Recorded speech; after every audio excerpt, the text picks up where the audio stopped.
if you think that that woman that packed up and left you behind is somehow today flourishing and doing bigger and better things without you, you are sadly and horribly mistaken. And in today's dope discussion, you all, we will be exposing and revealing the truth behind what really happens to a woman after she decides to leave. You know what nobody tells you about divorce? Your ex-wife is about to walk straight into a psychological minefield that she spent years convincing herself doesn't exist. And I'm not talking about some karma fantasy where she suddenly realizes what she lost and comes crying back. No, this is something much deeper, much more brutal. Ooh. It's about what happens when someone trades certainty for illusion and watches that illusion crumble piece by piece. Let me paint you a picture. Right now, as you're watching this, there are millions of men sitting in their empty apartments, scrolling through their ex's Instagram, watching her post quotes about new beginnings and living her best life. And these men are torturing themselves, thinking she's out there thriving while they're drowning. But here's what's actually happening behind those filtered photos and motivational captions. Listen. She's about to collide with a reality so harsh that her brain will literally rewire itself just to cope with the cognitive dissonance. And this happens a lot, you all. Okay? These women will make these very irrational, bold decisions, and they will, for a while, try to pretend like, oh no, this was the best thing I could have ever done. But reality slowly but surely kicks in. And the ugly truth behind why women choose to do this is because they are unfortunately being influenced by other women out there that are living the quote unquote single life, that are telling them, oh, it's so great being single and I'm having so much fun and this, that, and the third. Not understanding that those women who are broadcasting that lifestyle are merely doing that to cope. They don't really mean that. They're just trying to feel better about their own life decisions and choices. So if you're not careful, you can fall into that. You'll believe that what these women are showcasing on social media about being single and unmarried and not having to quote unquote answer to a man, you'll believe that that is the way to go. You'll think also that you can upgrade and get a better man. You have women out there teaching that as well. Oh, don't settle for him. You can do so much better, when you already have a good quality man right there. But they feed us these fairy tales. They make us delusional. And before you know it, you have made a decision that you cannot come back from. But it's already a long video that we have to unpack and uncover today. So let's go ahead and continue. And like the video, you all, share the video and subscribe. See, when a woman leaves a marriage, especially one that lasted years, she's not just leaving you. She's leaving an entire psychological ecosystem that she doesn't even realize exists. Think about this for a second. For however long you were together, you were her reference point for everything. Every decision, every emotion, every plan for the future had you somewhere in the equation. Even when she was complaining about you to her friends, you were still the center of her psychological universe. And now she's floating in space without gravity, trying to convince herself that weightlessness is freedom. But let's get specific about what actually unfolds, because the pattern is so predictable it's almost mathematical. The first phase is the honeymoon with herself. This lasts anywhere from 2 weeks to 3 months. She's high on her own decision. Every morning she wakes up and mentally congratulates herself for being so brave, so strong, so independent. She redecorates the house, starts that yoga class she always talked about, maybe downloads a dating app just to see what's out there. Her friends are feeding her validation like it's cocaine. You look amazing. You're glowing. You deserve so much better. And she believes it. God, does she believe it? During this phase, she's not actually living in reality. She's living in a story she's telling herself about reality. The story where she's the heroine who escaped from mediocrity, where endless possibilities are waiting just around the corner.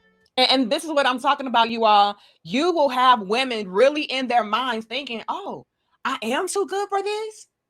I am a prize. I am the queen. I am the trophy. I am this, that, and the third. You mean to tell me that this man that I have been spending all of this time with, I could upgrade from? And y'all are so delusional that you buy into it. Now you back outside, back in the streets, trying to find the very man that you just left. And you know what's even more heartbreaking? What's even more heartbreaking is you soon come to realize that the man that you left was the best man you could have got. He was all that you needed. So these other men that you are leveling up to, they don't even measure up to the man that you already had. Silly rabbit. Let's continue. Get the likes up, y'all. And sound off in the comment section right now. And let me know, have you experienced this? Have you been in some kind of marriage or relationship, partnership, with a woman that did not value you, that felt like she could do better without you, and now you see that same woman struggling. And maybe at first she did trick you into believing that she leveled up and she upgraded and she was just flourishing and doing so much better without you. But like they said, it only takes about 2 weeks to 3 months for that mask to come falling off and crumbling. It does not take long. And before you know it, she's hitting you up. She's all up on your social media accounts trying to see what you're up to. And ladies, if you're not careful, that man will definitely move on. It's no coming back. Her phone is buzzing with matches and messages. Men are giving her attention she hasn't felt in years. She interprets this as evidence that she made the right choice. What she doesn't realize is that she's mistaking quantity for quality, attention for intention, and novelty for value. Then comes phase 2, and this is where things get interesting. The awakening, though it's more like a slow-motion car crash. It starts with small things. She goes on her first real date since the divorce. The guy seems perfect on paper. Good-looking, successful, says all the right things. They have dinner, maybe drinks. Everything seems to be going well. Then at the end of the night, he makes his move, and suddenly she realizes something that hits her like a bucket of ice water. This man doesn't actually care about her. You don't say. We've seen this happen countless times. TMRE, anybody? We see all of these different examples of these women feeling like, again, the grass is going to be greener. I don't have to settle for mediocrity. I don't have to settle for anything less than this Prince Charming, high class, high value millionaire. And baby girl, you're not even at that level. No shade, but you're not that. But you're looking for that in a man? Please. And again, I don't mean to be disrespectful. I'm just being honest. And then y'all go outside thinking that because men are sexually attracted to you or physically attracted to you, that equates to him loving you, him wanting to deliver to you the same type of love and support that the man that you left was given to you. No, it's not the same. Like, damn, he really don't like me. Everything keeps going back to physical things. He's not even trying to get to know me. Not really. He doesn't know that she's scared of thunderstorms, or that she can't sleep without checking the door is locked 3 times, or that she cries during that one commercial with the dogs. To him, she's just Friday night. And that's when the first crack appears in her narrative. But she pushes through because admitting doubt now would mean admitting she might have made a mistake. And that's psychologically unbearable. So she doubles down. More dates, more apps, more nights out with the girls. Except now something's different.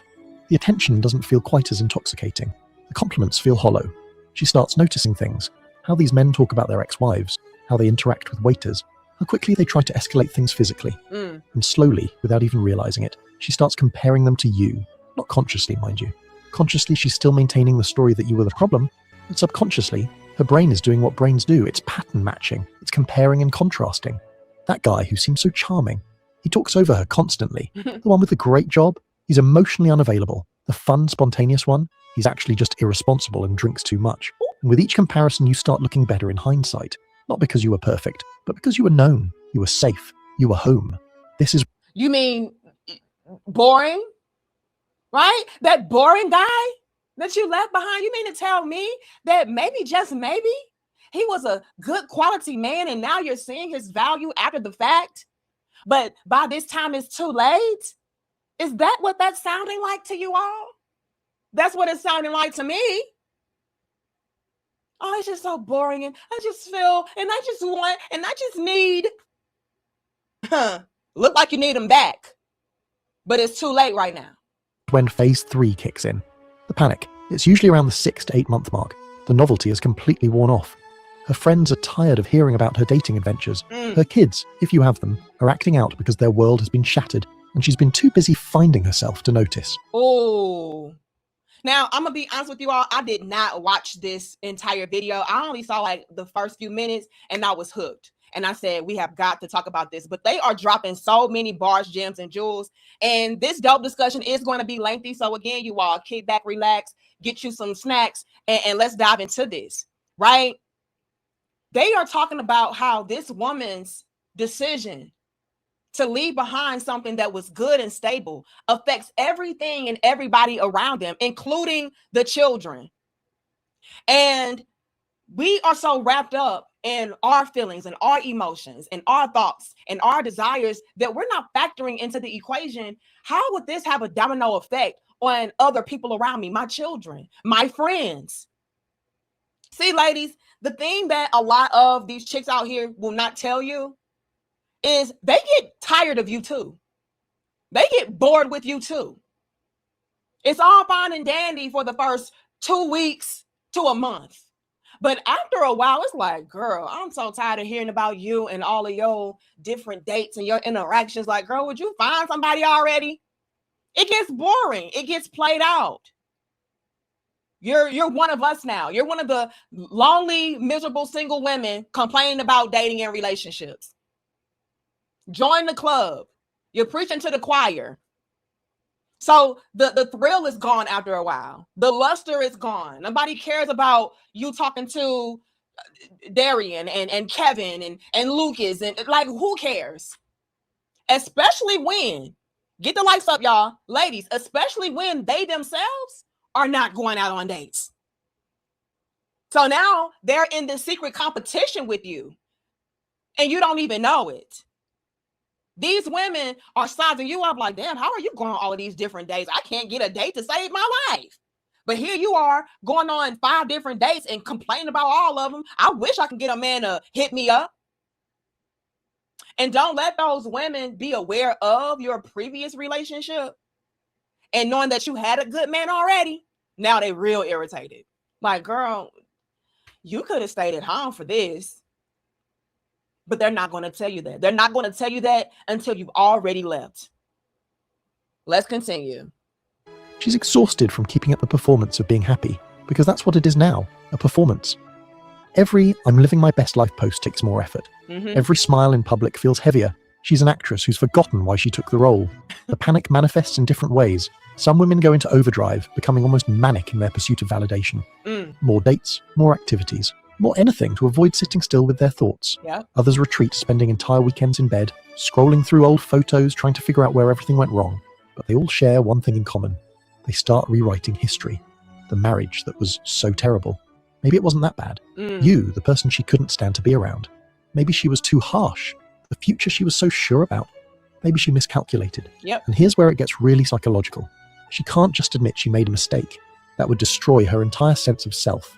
She spent months, maybe years, building an identity around being the woman who was brave enough to leave.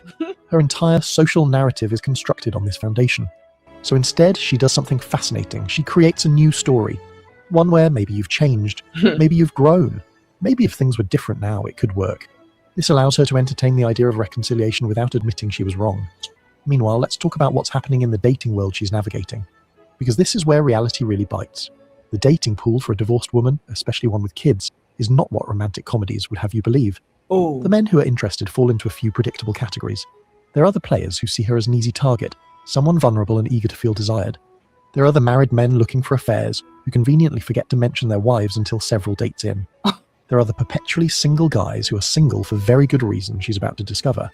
And yes, there are some genuinely good men, but they're either taken or have options, lots of options, and she's competing with women who don't come with the baggage of divorce and children.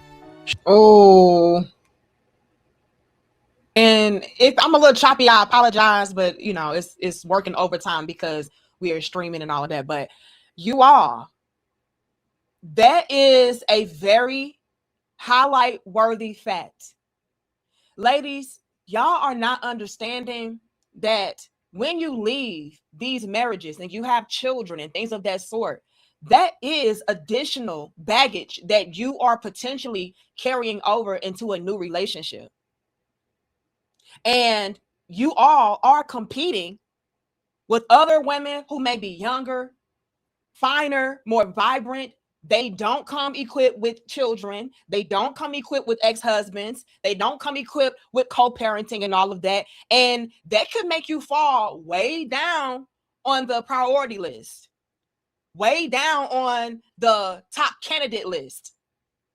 You're just something to do in the meantime, in between time. But am I going to take this relationship seriously into the next level? No.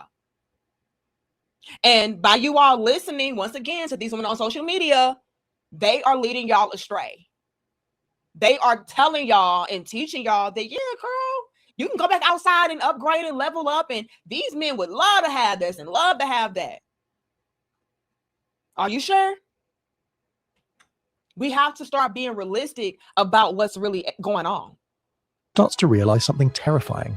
The market value she thought she had doesn't exist. All those matches on dating apps, they're mirages. They match with everyone. Those compliments about how beautiful she is, they're copying and pasting them to dozens of women. That chemistry she felt. He feels it with anyone who's willing to sleep with him. The harsh economics of dating after divorce hit her like a professional boxer. She's not special. She's not unique. She's just another profile among thousands. Phase 4 is the reckoning. This usually happens around the 1-year mark, though it can take longer for women who are particularly stubborn or particularly good at self-deception. The reckoning is when the psychological defense mechanisms finally fail. She can't maintain the story anymore. The loneliness is crushing. Not the kind of loneliness where you wish someone was around, but the existential kind where you realize you've blown up your entire life for a fantasy that doesn't exist. Wow. She'll be sitting in her apartment one night, maybe after another disappointing date or another weekend where the kids are with you, and it will hit her all at once. The magnitude of what she's done, the irreversibility of it, the fact that she traded a flawed but real relationship for a perfect but imaginary one. And the weight of this realization is so heavy that some women literally can't process it. Their brains shut down the emotional centers just to survive it. This is when the late night texts start. You know the ones. They usually come between 11 p.m. and 2 a.m. They start casual. Hey, how are you? Or, I was just thinking about that time we... Hey, big head. Fellas, I want you all to put the smile teardrop emoji in the chat right now if you yourself have experienced some form of the hey big head text, the hey big head interaction, the I miss you, the I regret doing this, but I can't let you entirely know, so let me just drop little cues and hints. Put the teardrop with the smile. Y'all know the emoji. I'm gonna put it on the screen for y'all. Drop that one in the chat right now if you yourself as a man have experienced that. And I would love for you all to also let us know, what did you do? Did you take her back? And if you did take her back, did it work out for you? Or did you entirely ignore her? Or did you move on? Let us know. Okay, let us know. But they are dropping so many bars, gems, and jewels in this video till it's pathetic. And like I said, y'all, it's going to be a little bit lengthy of a dope discussion. So, yeah. But what she's really saying is, I'm drowning, and you're the only life jacket I remember. Sometimes they're angry texts, blaming you for things that happened years ago, because anger is easier than regret. Sometimes they're sad texts, reminiscing about good times, testing to see if there's still a connection. But they all mean the same thing. The grass wasn't greener, it was artificial turf. But here's what's really happening in her brain during all of this. She's experiencing cognitive dissonance at a level that's actually changing her neural pathways. Every day, her brain has to reconcile two incompatible truths. I made the right decision leaving, and I'm miserable and everything is worse now. The psychological stress of maintaining these contradictory beliefs is literally exhausting. It affects her sleep, her appetite, her ability to concentrate. Some women develop anxiety disorders, others fall into depression. Many develop a kind of emotional numbness where they can't feel anything deeply anymore, because feeling would mean confronting the truth.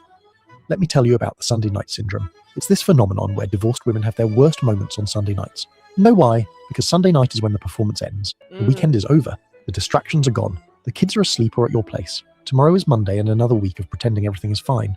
And in that quiet moment, usually between getting ready for bed and actually falling asleep, the truth creeps in. She's alone. Really alone. Not independent, not free, not empowered, just alone. And the universe has a cruel sense of humor about this. Because right around the time she's reaching peak regret, you're probably starting to heal. You've gone through your own phases, the shock, the anger, the sadness. But men typically process divorce differently. We internalize, we rebuild, we focus on action rather than emotion. So by the time she's realizing what she's lost, you've already started becoming someone new, someone better, someone who learned from the marriage and the divorce. Someone who, ironically, might have been the man she wanted you to be all along. This creates a psychological torture chamber for her. Because now she can see the version of you she always said she wanted, but it's too late.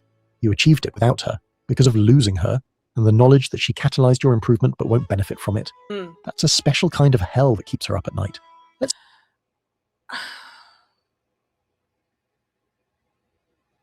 Like the video, share the video, subscribe. I know a lot of you all can relate to this. Ladies, what a lot of you all don't realize is that that version of that man that you are just now starting to see and witness, he's always been that. You just didn't appreciate it. You took it for granted. You ignored it. He was already that.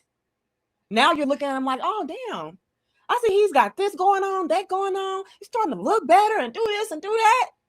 He was already that. And you know what's even worse? What's even worse is all of those great attributes about him only improved and got better because you were gone. That's also something that needs to be highlighted. You left. And that speaks volumes. When a man starts to elevate, evolve, grow, and improve without you, yeah, you were the problem. You are the problem. And I know it could be a tough reality check to have, but that's the truth of the matter. And once you start to see that man explore other options, you're really going to be regretful and remorseful. It happens every time. All because you took for granted the good men that you already had, thinking that, oh, I can improve, I can upgrade, I can elevate, I can level up. Well, don't look like too many of y'all are having that luck. The men who are outside in these streets, they want to be outside in these streets. 9 times out of 10. They're not looking for anything serious. And if they are, you're not at the top of the list once again. These men have options and they are exploring them. They're not settling. They're looking at you like, I can do better than this. So, yeah. And again, you all, I'm sorry if the video is getting choppy. It's because I'm recording and streaming and, you know, it's a lot going on my computer. So y'all got to bear with us. But nevertheless, you all, like the video, share the video, subscribe, and let's dive deep because this is some real stuff. Talk about what happens with her social circle during all this. Because women's friendships, especially around divorce, are fascinating from a psychological perspective. Initially, her friends are her cheerleaders. They rallied around her, told her she deserved better, helped her create the narrative that leaving was brave and right. But as months pass, dynamics shift. Her married friends start to distance themselves. Not consciously, but instinctively. She's now a threat, a reminder that marriages end. A single woman who might attract their husband's attention.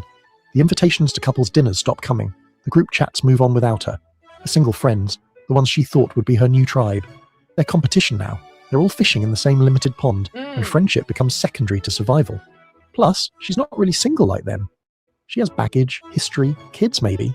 She's in a different category and everyone knows it, even if no one says it. So her social world, which was supposed to expand after divorce, actually contracts. She finds herself with fewer real friends than ever before. The loneliness compounds. The support system she counted on reveals itself to be conditional and fair weather. And she realizes something terrifying. You weren't just her husband. You were her best friend, her emergency contact, her default +1, her safe space. And she threw it all away for what? For the idea that something better was waiting? Right. Here's a psychological truth that nobody talks about. Women who leave marriages, especially long ones, often develop phantom relationship syndrome. Just like amputees feel phantom limbs, divorced women feel phantom relationships. She'll catch herself turning to tell you something funny that happened, then remember you're not there. She'll hear your voice in her head commenting on things throughout the day. She'll wake up and for a split second forget you're gone, then have to relive the loss all over again. This isn't love necessarily, it's neurological. Her brain spent years wiring itself around your presence, and those neural pathways don't just disappear. The universe seems to conspire to remind her of what she's lost. Your song comes on the radio. She finds one of your old t-shirts in the laundry. The kids say something exactly the way you would. She goes to that restaurant you loved and realizes food doesn't taste the same without someone to share it with. These aren't just memories. They're psychological anchors that drag her back to the reality she's trying to escape. And then there's the mathematical problem of finding someone new. Let's be honest about the numbers. If she's 35 or older, divorced, possibly with kids, looking for a serious relationship with a quality man who's also single, emotionally available, financially stable, attracted to her, and willing to take on another man's family, the statistical probability is brutal. Add in her own standards and preferences, which haven't adjusted to her new market reality, and you're looking at odds that would make a lottery ticket seem like a good investment. But she can't admit this, not to others, and especially not to herself. So she creates coping mechanisms. She lowers her standards while telling herself she's being more open-minded. She accepts treatment she never would have before while calling it going with the flow. She tolerates disrespect and frames it as not sweating the small stuff. Oh, the irony is crazy, right? So now that she's moved on and in a different space in her life and a different relationship, now all the things that she held against the last man that was a good quality man, it's okay with the next guy because after all, I mean, I don't have much of a choice. See, ladies, y'all end up settling anyway by trying to replace what you already had, and you end up settling even worse. This guy was not measuring up in any way, shape, or form to the last guy that you had. But because you're desperate now, certain things you let slide. You're not calling out disrespectful, neglectful behavior. This is crazy and very nasty work. And I want to go back to what they said before as far as the friends starting to pull back and pull away. And I told y'all already before that I did not watch this video in its entirety. So I'm very glad that they did touch base on the competition factor. A lot of women sleep on how competitive it is outside in the streets trying to find a man. These women get very, very catty, jealous, irritated, because they are constantly comparing and contrasting their lives with yours. So it's only a matter of time before they have to pull their energy back and withdraw, right? But in addition to that, another level that a lot of you all don't recognize or realize or put your thumb on is when those same friends start to look at you like, once again, you are the problem. You already had a good quality man. Now here you are, outside again, single, looking for me to fill that spot in your life, looking to me to fill those voids. And it's like, girl, I don't have time. I have my own husband. I have my own kids, my own family, my own life. I don't have time for you and your woe is me antics. When clearly all of this is more than likely your fault. Those friends will get irritated by you. Like, girl, you did this to yourself. Shut up. We have real problems going on. And you already know that's going to happen. But yeah, you are very, very nasty work as far as these women not holding these next men to the same standard that they held you to. And a lot of men can be very up in arms about that. Like, damn, she letting this dude do whatever. But if that were me, I would be all kind of trash and broke and dusty and disrespectful and narcissistic. She left me for less. But this next guy, everything is just smooth sailing. Everything is just cool and green lit. Girl, the desperation gets very real outside in those streets, ladies. Each compromise chips away at her self-esteem, but the alternative, admitting she made a catastrophic mistake, is psychologically unbearable. Some women enter the renovation phase. They suddenly become obsessed with self-improvement, but not the healthy kind, the desperate kind. Ooh. New hair, new body, new style, new personality even. They're trying to become someone else, someone who might be more successful in this new reality. But it's like rearranging deck chairs on the Titanic. The problem isn't how she looks or acts. The problem is that she fundamentally miscalculated what was available versus what she had. The really tragic ones are those who get into rebound relationships quickly and try to force them to be serious. They meet someone, anyone, who shows interest and immediately try to recreate what they had with you. They introduce them to the kids too quickly. They push for commitment before trust is established. They ignore red flags because being with someone problematic feels better than being alone. These relationships always implode, usually spectacularly, leaving her even more damaged than before. And through all of this, you're the ghost that haunts everything. Not because you're doing anything, but because you're the standard, whether she admits it or not. Every man gets compared to you. Not the you she divorced, but the idealized version of you that her regret has created. The you that exists in her memory is better than you ever were in reality, and no one can compete with a ghost that she's perfected in hindsight. Here's what happens next, and this is where the psychology gets really dark. Around the 2-year mark, sometimes sooner, sometimes later, she faces a choice. She can either admit the truth and try to make amends, possibly attempting reconciliation, or she can double down on the lie and reshape her entire personality around it. Most choose the second option. It's easier. They become bitter, cynical. They join online groups that reinforce their choices. They become the women who tell other unhappy wives to leave, not because it's right, but because misery loves company, and they need others to validate their choice. We gotta stop. Because don't I always say this? I always say that these women are not looking out for your best interest. They want more women in the same spot, the same position that they are in. Misery does love company. I need somebody to reflect back to me that my life is not that bad.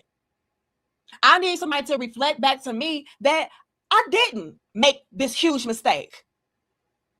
We all can't be wrong, right? Yes. Yes, you can. We see it every day, you all. We see woman after woman making the conscious mistake that they call liberation and being independent and strong, backfiring on them. We see it day in and day out. You think that, oh yeah, you know, I can do better. I can do bad by myself. And you end up doing worse by yourself. But these women, they really don't care about you like that. They don't. Any woman that's going to encourage you to leave a quality relationship, a quality marriage for some dumb, superficial reason, she does not care about you. We're not talking about somebody whooping you up. We're not talking about somebody constantly cheating on you and disrespecting you. They're telling y'all to leave these men because, you know what, you could do better by getting with a multimillionaire. Yeah, he only making $80,000 a year. That ain't enough. Yeah, you know, you can leave him and get with the guy that drives this type of car and lives in this type of mansion. You don't have to settle for some regular 2-story home with a regular vehicle. Like, girl, please. You are a trophy. You are a prize. You can do better than that. So you're not even leaving for legitimate reasons. And do you think these women care about that? No. They just want more women just like them so they don't feel as bad about their lives. I'm telling y'all, I've been telling y'all this. Man, this video is dropping so many bars, gems, and jewels. I'll be sure to link the entire video down below. That way, if you want to watch it all the way through without me having to stop and give my interaction on it, you can do so. But man, I mean, goodness, I didn't expect it to be going this deep with it. You go back to school, or you try to get that degree, or you try to get that new career, or follow up with that new job, all to still be empty inside, because a female's nature calls for you to have stability, security, and love and support and companionship from a man, your man. So it does not matter all of these different credentials that you try to get, or all of these different achievements and goals that you're trying to strive for. You're still going to feel that emptiness, that regret. Fellas, do not let these women distract you with their deceit and their lies and their delusions and their fairy tales. It looks real good on social media, but how they're really doing, not so grand, not so great. And the more busy that she tries to be, yeah, the more miserable. And that just is what it is. Are there exceptions? Sure, but it's not that many. Let's continue. Those who choose honesty face a different challenge. How do you approach someone you've hurt that deeply? How do you admit you were wrong when you've built an entire identity around being right? How do you ask for forgiveness when you're not even sure you deserve it? The psychological weight of this is crushing. Many women report that the hardest thing they've ever done wasn't leaving, it was admitting they shouldn't have. But wait, there's another layer to this psychological unraveling that most people never talk about. It's what happens to her sense of identity at the cellular level. See, when you're married for years, your identity isn't just you anymore. It's you as part of us. Every decision she made, from what to cook for dinner to where to vacation, was filtered through the lens of being a wife. Her neural pathways literally formed around this identity. And when she leaves, she's not just losing you, she's losing who she was with you. And that creates an identity crisis that psychology textbooks don't adequately cover.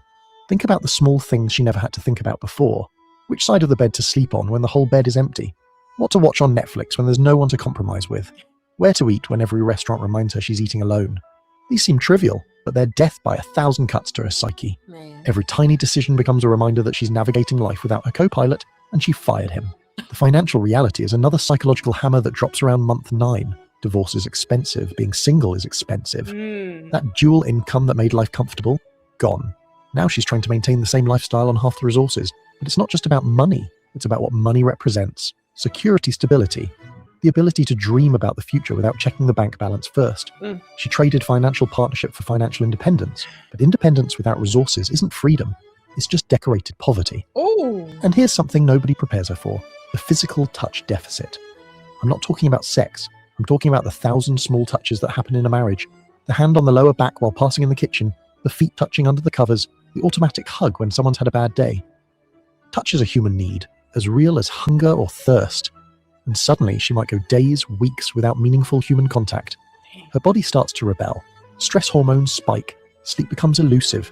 Her immune system weakens. She's literally becoming sick from skin hunger. But she can't admit it because that would mean admitting she needs what she rejected. The dating apps become a special form of psychological warfare. She's reduced to a set of photos and a bio, competing with women 10 years younger who don't have stretch marks or emotional baggage or bedtimes dictated by school schedules. The algorithms are brutal. They show her to everyone at first. that dopamine hit of matches and messages. Then, as the app learns she's selective or maybe too old or maybe too complicated, her profile gets buried. The matches slow to a trickle. The messages become lower quality. She realizes she's become invisible in a marketplace that only values youth and availability, neither of which she has anymore. Some women develop performance exhaustion. They've been performing happiness for so long that they forget what genuine emotion feels like. Their smiles become reflexive, not reflective. Their laughter sounds hollow even to them. They post about living their best life while crying in their cars after dropping the kids at school. Well, I'm going to stop it right there, y'all. This is getting too dark. It's getting too dark. And it's already a little bit too choppy. If you want to watch the full video in its entirety, I'll link it down below. But man, women, y'all have got to stop and wake up. And what's sad is that y'all would never admit defeat. You would never admit regret. You'll never even tell that man that you're sorry and you were wrong. You'll maybe hint around at it, but you'll never out loud say this.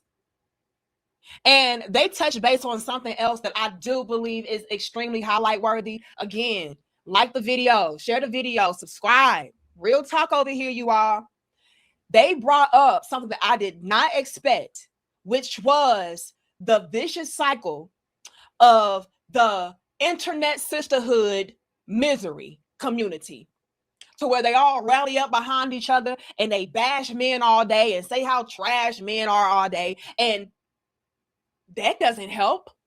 Yeah, it may make you feel good in that moment, but more often than not, you all, those women are suffering and struggling the worst. Those women who bash and trash men all day are the ones who are crying out and screaming out for the male touch and interaction the most.